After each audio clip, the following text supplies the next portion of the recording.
आपका क्वेश्चन है the strongest base is, ए में दे रखा है साइक्लोहेक्सेन से NH2 कनेक्टेड है, बी में दे रखा है बेंजीन से NH2 कनेक्टेड है, सी में आपका फिनाइल CH2 NH2 है, और डी में आपका एनिलीन के पैरा पे CH3 लगा है।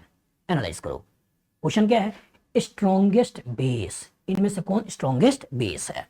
स्ट्रॉन्गेस्ट बेस, जब बेस का क्वेश्चन करना है तो आपको मैंने केवल और केवल एक ही चीज तो बताई है कि available electron density on donating atom. अगर नाइट्रोजनस बेसेस हैं तो आपको यही देखना है इलेक्ट्रॉन डोनेटिंग ग्रुप अगर किसी भी तरीके से जुड़े हुए हैं तो इसका मतलब बेसिक कैरेक्टर बढ़ाएंगे, अगर रेफरेंस वैल्यू है तो इसका बेसिक कैरेक्टर कम होगा, और अगर कभी इलेक्ट्रॉन विड्रॉइंग ग्रुप लगे हुए हैं तो दैट मींस इसका बेसिक कैरेक्टर सबसे कम होगा। यही आपको देखना है। सोचिए यहां पर NH2 और यहां अल्काइल का प्लस I लगा है, यहां NH2 और चूंकि रेजोनेंस में है तो फिनाइल का माइनस M लगा है, यहां NH2 यहां CH2 लेकिन यहां फिनाइल का माइनस I लगा है, और यहां सोचो यहां NH2 यहां A डबल बॉन्ड में C का लोन पेयर, यहां फिनाइल का माइनस M लगा है। तो सोचिए ये पैसा माइनस M से खींच रहा है, ये पैसा माइनस M से खींच रहा है, यहां प्लस I से दे रहा है, यहां आपका प्लस I से दे रहा है लेकिन माइनस I से खींच भी रहा है। तो कहां सबसे ज्यादा पैसा है, कहां सबसे ज्यादा पैसा है, यही तो है, और जब यही है तो इसी का बेसिक कैरेक्टर सबसे ज्यादा हो गया।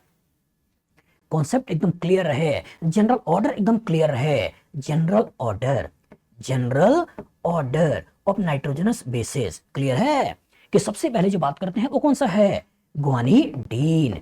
NH2 यहां हो गया C, यहां हो गया NH और ये हो गया NH2, पहले ग्वानिडीन।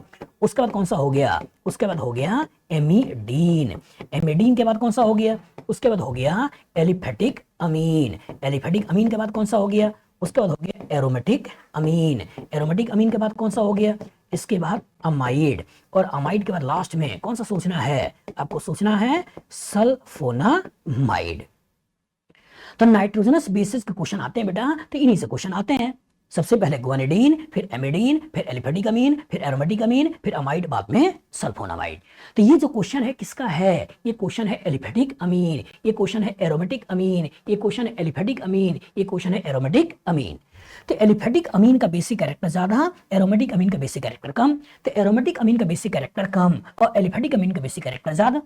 इसमें इलेक्ट्रॉन का डोनेशन है, इसमें इलेक्ट्रॉन का विड्रॉल है, इसलिए उसका बेसिक कैरेक्टर बढ़ गया, इसका बेसिक कैरेक्टर कम हो गया। तो मैं बार बार बोल रहा हूं कि जब बेस का क्वेश्चन आए तो केवल आपको फोकस कहां करना है, available electron density on donating atom. जितना ज्यादा अवेलेबल इलेक्ट्रॉन डेंसिटी होगा उतना ज्यादा उसका बेसिक कैरेक्टर होगा। बताओ फ्यूचर में इस तरह का क्वेश्चन आएगा, लगा लोगे, गुड।